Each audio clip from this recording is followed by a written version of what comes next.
My name is Matty Stone, and I am the Bay Area Brit, self-appointed.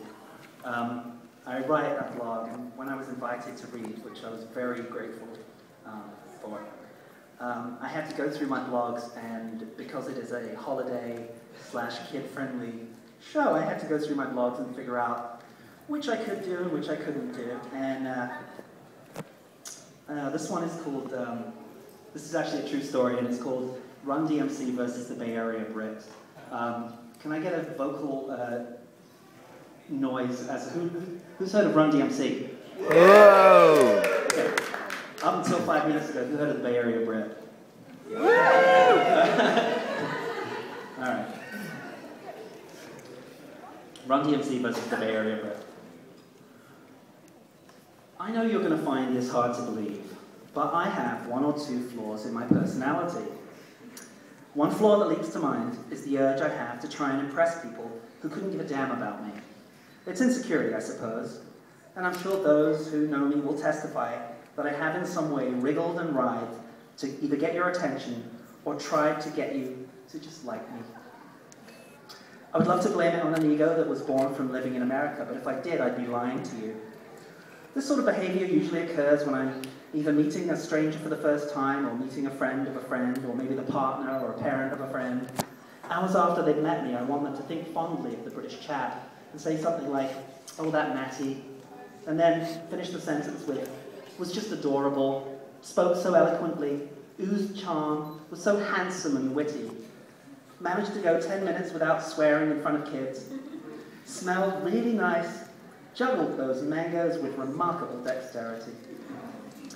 Afterwards, I'm often embarrassed by my behavior. Any half-witted amateur psychologist can tell you what's going on.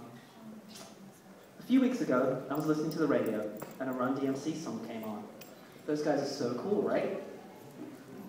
However, let me take you back in time, and we're going to London, so you might want to bring an anorak and slip on your wellies. I was working in a cardboard box of a record store in Leicester Square. It was lunchtime, and the manager, Brian, left the store to meet his girlfriend, and so I was in charge, manning the place solo. Before he left, Brian told me to rearrange the top 30 display of album covers to indicate which artist or artists were moving up the charts, which is what I was doing when two men wearing black trilby hats walked into the store. "Hey, that's us," said one of the guys, pointing to an album cover on the wall, which I was in the process of moving from the number 13 position to the number 8 position. I sized him up before responding. "And," I said, glancing at the cover of Run DMC's King of Rock album, "No, really, that's us. He goes by Run and I'm DMC. We're Run DMC." "I can't tell," I said. "Your hats are in the middle of the picture where your faces should be." "Well, the hats, that's our trademark look. Anyway, you can see our faces right here." They mugged the pose as it was on the King of Rock cover for me. DMC even put his glasses on his hat. I shrugged my shoulders. I'd never heard of them or their band. "Okay, cool," I said. "So, did you want to buy something?" "He doesn't believe us," said one of the behatted rappers. I just sort of smiled at them as if to say, it doesn't really matter whether I believe you. "Put on the record," said Ron. "I can't. My boss will be back in a minute. He might not like it." "Play it, and we'll rap to it, then you'll believe us."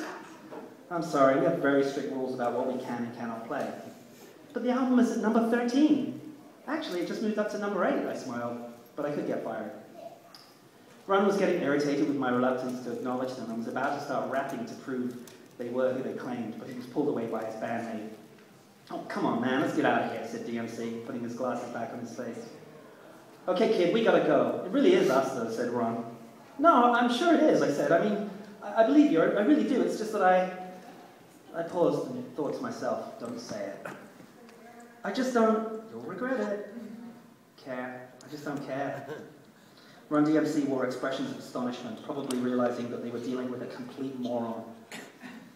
I smiled awkwardly at them and watched the soon-to-be most famous hip-hop band on the planet walk out of the record store. But why were they so desperate to try and impress me? A few minutes later, the record shop manager came back from his break with his girlfriend, who I'd never met, and I'd spend the next 10 minutes talking at her in an attempt to convince her I was interesting and funny so that she'd like me. Whether the manager's girlfriend liked me or not was something that never came up with Brian, but I'd like to think I won her over. If you ever happen to meet Run DMC, be nice, be sure to recognize them. I think they'd really appreciate it. I'd like a second chance to impress them. Maybe I'd even juggle some mangoes for them. But they'd probably pretend not to remember me, but you know, deep down, it probably still burns them a little bit. Regardless of whether I get another chance to tell Run DMC how good I think they really are, I really, really hope you like this.